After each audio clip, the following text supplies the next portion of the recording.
저성장, 저물가, 저금리가 이어지는 뉴노멀 시대에 접어든 대한민국. 이를 헤쳐나가기 위한 전략으로 새로운 패러다임의 도시 개발이 주목받고 있습니다.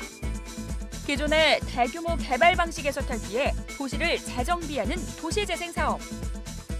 집과 도로는 깨끗해졌지만 지역 경기 활성화로 이어지기 어려웠던 것이 지금까지 도시재생이 가지고 있던 한계였다면 문재인 대통령의 도시재생 뉴딜 정책은 지역 경제 활성화와 인력 창출이 가능한 모델을 개발키로 하면서 한 단계 업그레이드된 사업 형태를 추구한다고 밝혔습니다. 연간 10조 원이라는 막대한 예산을 투입해 총 500곳의 구도심 개발을 목표로 하는 도시재생 뉴딜 사업. 과연 침체된 우리 경제의 견인책이 될 수 있을지 주목받고 있는 가운데 오늘 서정희의 경제펀치에서는 도시재생 뉴딜 사업의 성공적인 안착을 위한 과제와 전략에 대해 속 시원한 한방 날려봅니다.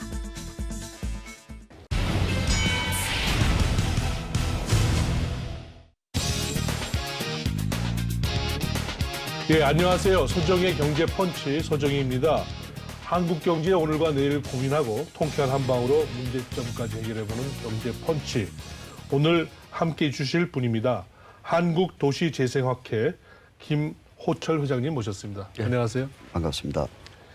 예, 뭐 조금 낯설긴 하지만 요즘에 도시재생 이 얘기가 좀 자주 언론에 등장하고 정부에서도 얘기를 하고 있습니다. 새 정부 들어서 우리가 변화가 기대되는 산업 또 변화가 기대되는 몇 가지 경제 부문에 대해서 한번 점검해 보고 있는데 오늘은 도시 재생에 대해서 한번 이모저모를 좀 알아보고 싶습니다.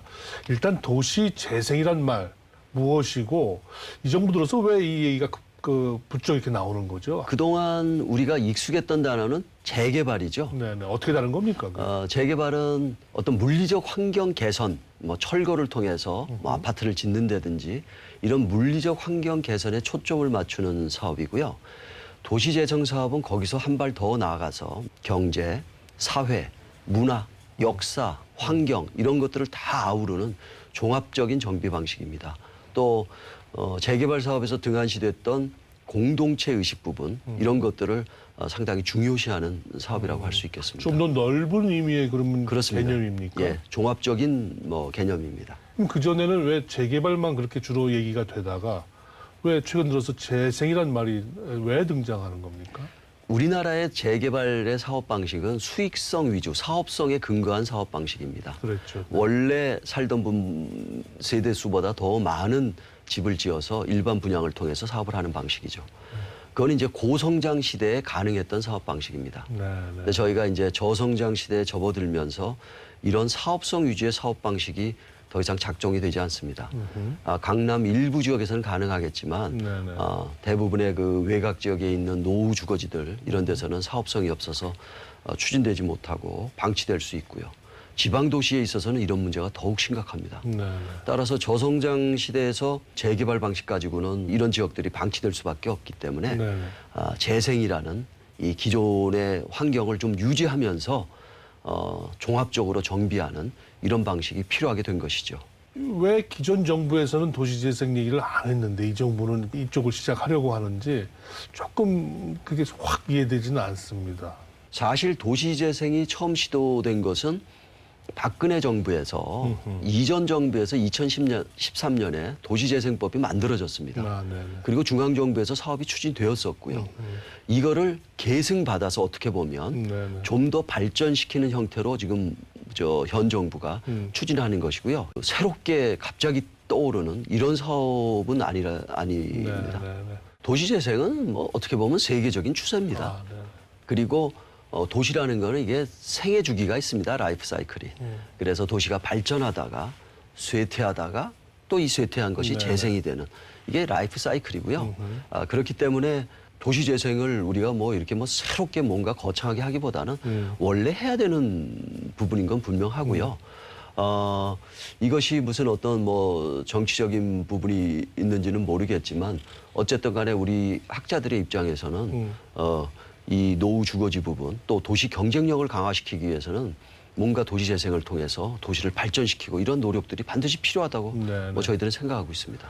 도시 재생이라는 개념이 이미 법이 이제 지난 정부에서 만들어졌고 그래서 시작은 됐던 걸로 이해가 되는데 그럼에도 불구하고 이 새 정부가 얘기하고 있는 도시재생 뉴딜이라는 이름까지 붙여서 뉴딜 사업 이분은 조금 다르다고 그래요. 성격이 어떻게 다른 건가요?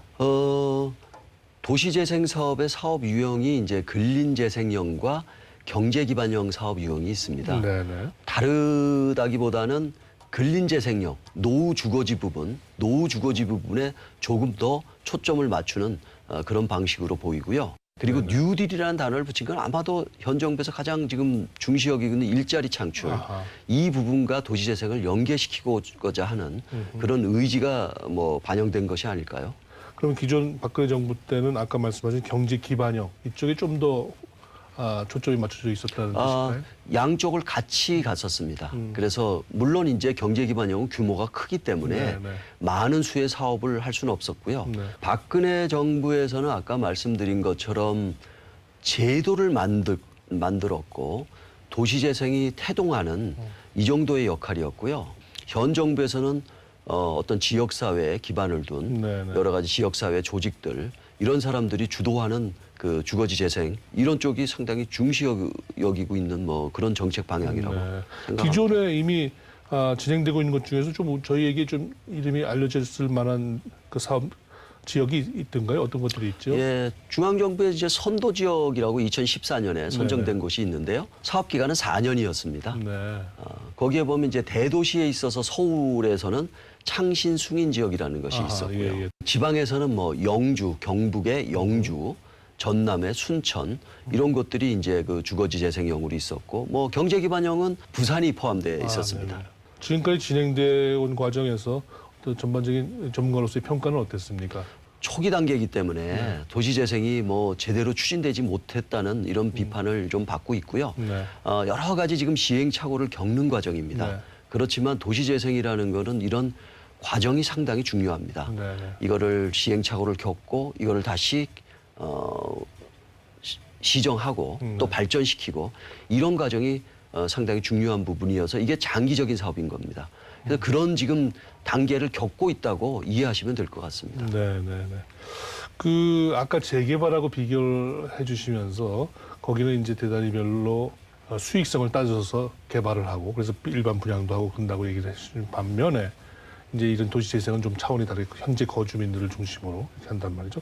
그러면 어떻게 수익성을 맞춰서 기업들이 거기에 참여하도록 어떻게 유도를 할 수 있는 겁니까? 일단 노후 주거지 재생에서는 지역이나 뭐 그 쪽에서 활동하고 있는 사회적 경제 조직들, 사회적 기업들, 또 마을 기업들, 또 협동조합, 또 비영리 단체 이런 분들이 적극적인 역할을 할 것으로 보이고요.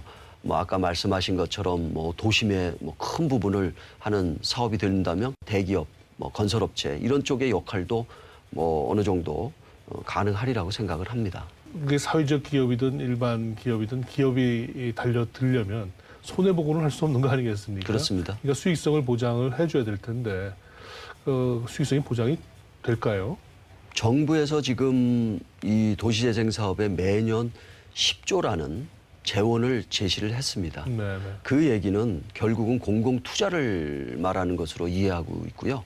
공공투자 자체가 민간의 어떤 수익성을 어느 정도 보장해 줄 수 있고 또 참여를 유도할 수 있는 아주 유용한 수단이기 때문에 네. 뭐 그런 부분들이 앞으로 전개되는 과정에서 네네. 뭐 만들어질 거라고 생각합니다.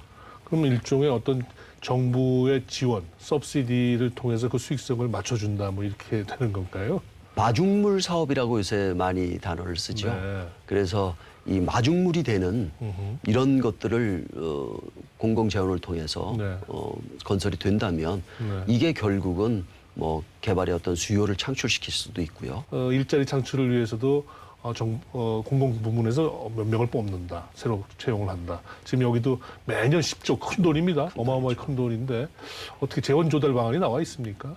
정부의 재정에서 2조, 그다음에 나머지는 뭐 허그 주택도시기금 그리고 그 LH, SH 이런 곳에서 뭐 사업비를 통해 가지고 네네. 뭐 이 재원을 조달한다는 이런 계획을 가지고 있습니다.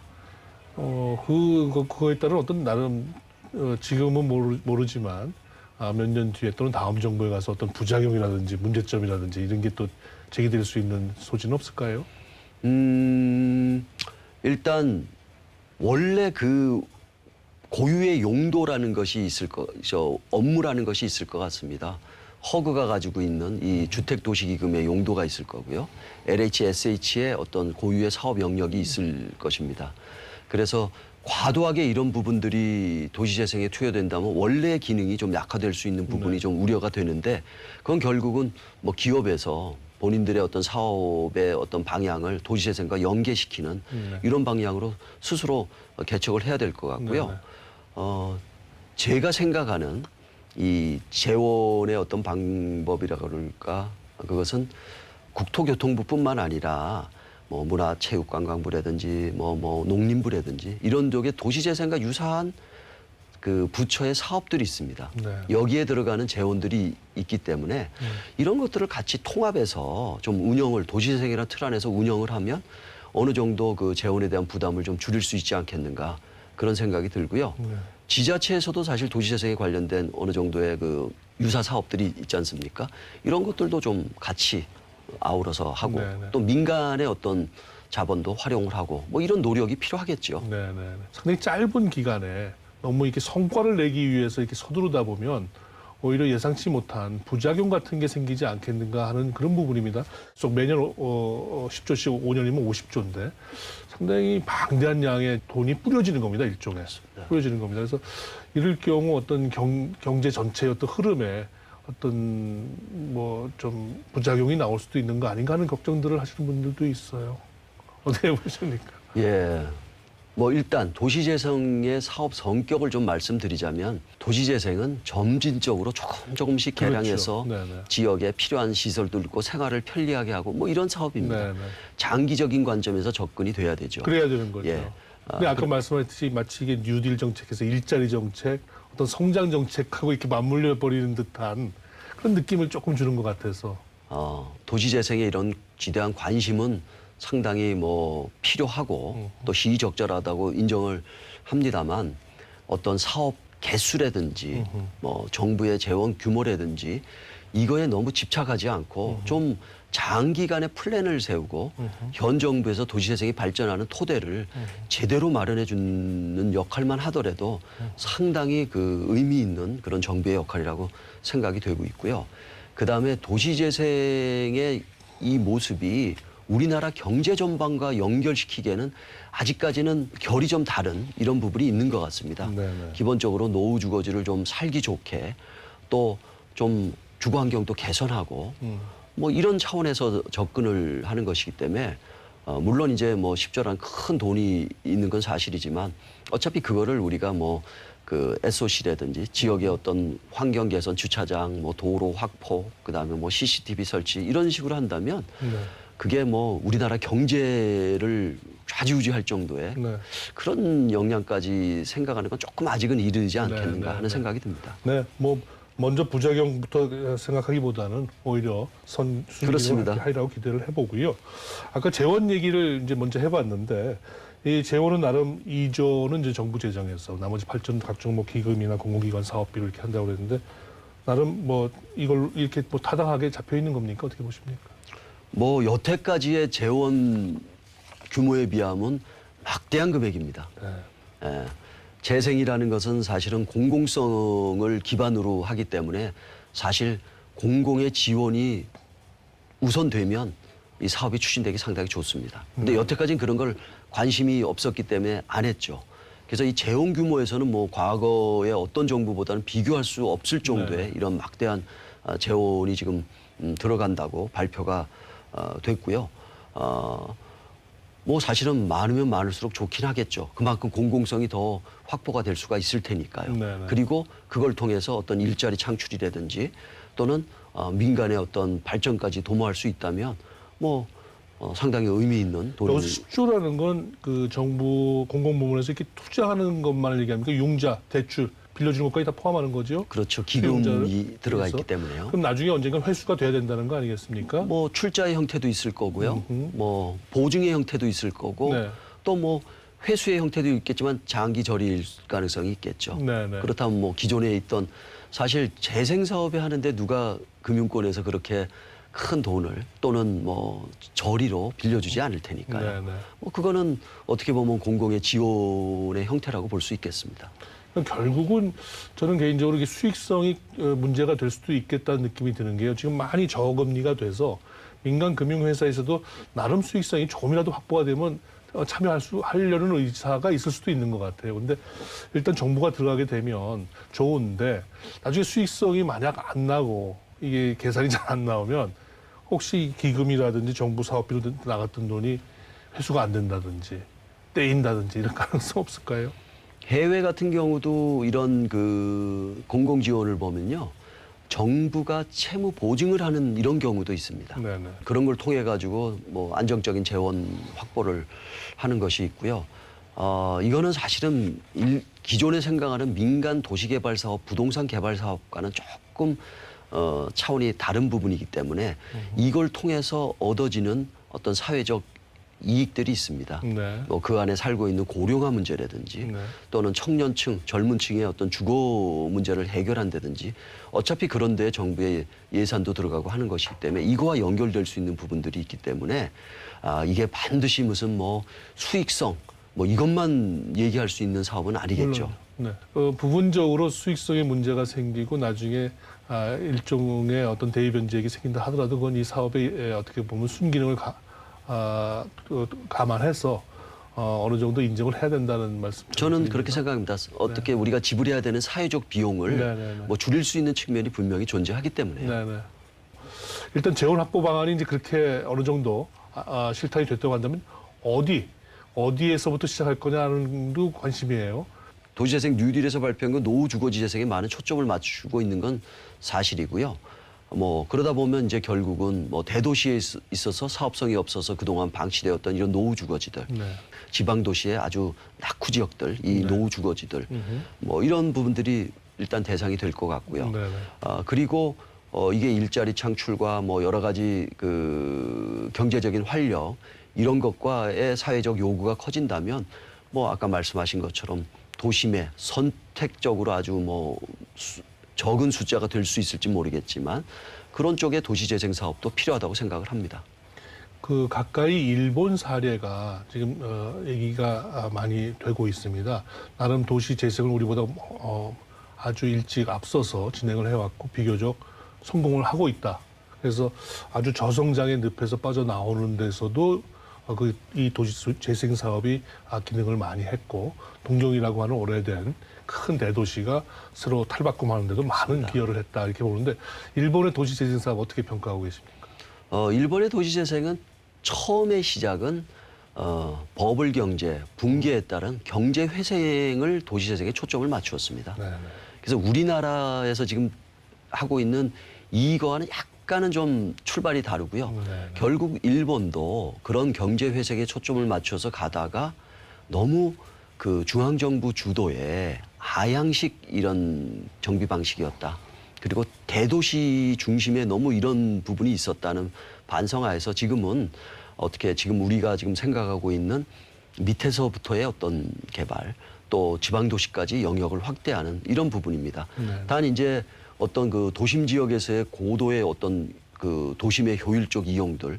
왜냐하면 일본도 상당히 교회화가 진전이 되었었기 때문에 네네. 직주 근접이 되질 못해가지고 도시 관리 비용이라는 게 많이 들었습니다. 그래서 도심 회기가 지금 일어나고 있고 그런 차원에서 일본의 도시 재생의 모습은 뭐 뭔가 뭐 경제적인 측면에서는 효율적이라고 할 수 있고요. 또 최근에는 이제 이런 주거지 재생 부분에도 많은 관심을 가지고 있기 때문에 네. 우리가 뭐 일부 뭐 딱 모든 걸 쫓아갈 필요는 없겠지만 우리와 비슷한 사정에 있는 곳들은 우리가 좀 벤치마킹할 필요는 있다고 생각합니다. 네네. 그 일본의 사례를 볼 때 좀 도심 쪽의 규제 완화라든지 뭐 이런 쪽도 같이 병행해가는 게 바람직합니까? 아니면 오히려 그게 과열을 부추길 가능성이 있을까요? 양날의 칼이라고 생각합니다. 일본 같은 경우도 심지어는 민간이 도시계획을 제한할 수 있을 정도까지의 어떤 파격적인 안을 준 적도 있었고요. 근데 이게 그 한도가 있겠죠. 어느 정도 규제 완화는 반드시 필요할 것 같은데 네. 이게 특례로 해가지고 너무 하다 보면 이게 정말 난개발이라든지 네. 이런 부분까지 할 수 있기 때문에 그 부분들은 뭐 계속적인 전문가의 자문 또 어떤 제도적인 검토 네. 또 이런 세심한 좀 검토가 앞으로 네, 있어야 네. 될 것 같고요. 네. 큰 방향은 뭔가 규제를 좀 완화시켜서 네. 좀 여러 가지 그 필요한 시설들을 네. 제대로 집어넣을 수 있게 하는 것이 네. 필요하다고 생각합니다. 그 일자리 차원에서 뉴딜이라는 이름도 붙여진 것 같고 그래서 기대도 큽니다. 근데 이쪽에서 창출될 수 있는 일자리가 사실 그렇게 고급 일자리 같지는 않습니다. 이게 근데 도시 재개발하고 달리 재생이라면 아까 말씀하셨듯이 여러 가지 기능들이 복합돼서 들어갈 수 있다면 고급 일자리 창출에도 기여를 할 수 있을 것 같은데 그런 측면에서 어떻게 고려하면서 진행을 하면 그런 식의 일자리도 좀 고급화가는 그런 효과를 얻을 수 있을까요? 지역 기업을 발전시키는 이런 방향을 가면서 거기에서 뭐 다양한 일자리 창출까지 네네. 연계시킬 필요가 있을 것 같고요. 또 아까 말씀드린 것처럼 이게 이제 지금은 뭐 노후 주거지에 초점을 맞췄지만 뭐 시간이 지나면서 어떤 뭐 경제 기반형 사업까지도 발전이 된다면 거기에는 뭐 좀 더 다양한 일자리로까지 연결이 될 수 있는 부분은 있을 것 같습니다. 끝으로 뭐 예를 들어 서울을 대상으로 네. 어디는 도시 재생 사업으로 당연히 진행될 것 같다 하는 지역을 꼽아주실 수 있겠습니까? 그 이달 초에 네. 서울에서 주거지 재생 희망지라고 14곳을 선정을 했습니다. 아, 네. 이미. 그래서 언론에서 보도가 됐었고요. 그것은 다 진행이 되는 겁니까? 그중에서 이제 몇 군데가 선정이 되는 건가요? 선정이 돼서 일단은 14곳을 했는데 이 곳이 지역 역량을 한 6개월간의 지역 역량을 갖추게 됩니다. 네. 교육도 받고. 네, 네. 그리고 나서 이제 본선 무대로 넘어가게 되겠죠. 네. 그중에서 몇 개소가 도시재생 지역으로 출발이 될 것입니다. 그런 곳은 땅값이 좀 오를까요? 주민들은 그런 기대를 하고 있지만 도시재생 사업의 성격상 과도한 기대는 좀 금물일 것 같고요. 네. 뭐 일부 지역에서 나오는 젠트리피케이션 이런 문제는 네. 뭐 지자체 조례라든지 이런 걸 통해서 네. 뭐 그런 거는 막아야 되겠죠. 네, 네. 적절한 타이밍에 이 도시재생 사업이라고 하는 것이 새 정부에서 일단 제기를 한 것 같고요. 정확한 방향으로, 정확한 절차에 거쳐서 너무 서두르지 않고 속도 조절을 잘 하게 된다면 굉장히 우리 경제 또는 성장과 또는 우리 도시의 어떤 그 발전에 큰 기여를 할 수 있지 않을까 그렇게 기대를 해볼 수 있겠습니다. 네, 그렇습니다. 지금까지 한국도시재생학회 우리 김호철 회장님 모시고 새롭게 등장하고 있는 많이 거론되고 있는 우리 도시재생 사업의 이모저모에 대해서 한번 말씀 나눠봤습니다. 오늘 말씀 감사합니다. 감사합니다. 예, 신은 자연을 만들었고 인간은 도시를 만들었다. 영국 시인 윌리엄 쿠퍼의 말입니다. 도시는 그런 측면에서 보면 우리 인간이 만들어낸 아주 복잡한 종합 발명품입니다. 이 도시가 얼마나 번성하느냐에 따라서 그 사회의 역사 발전과 경제 발전이 다 담겨 있는 것 같습니다. 우리가 도시 재생 사업 어떻게 보면 새로운 큰 전기를 마련할 수 있는 그런 사업이 될 수도 있을 것 같습니다. 현명한 지혜를 모아서 이 도시 재생 사업이 다방면의 효과를 낼 수 있도록 그렇게 기대를 해보겠습니다. 소정의 경제 펀치 이만 인사드리겠습니다. 감사합니다.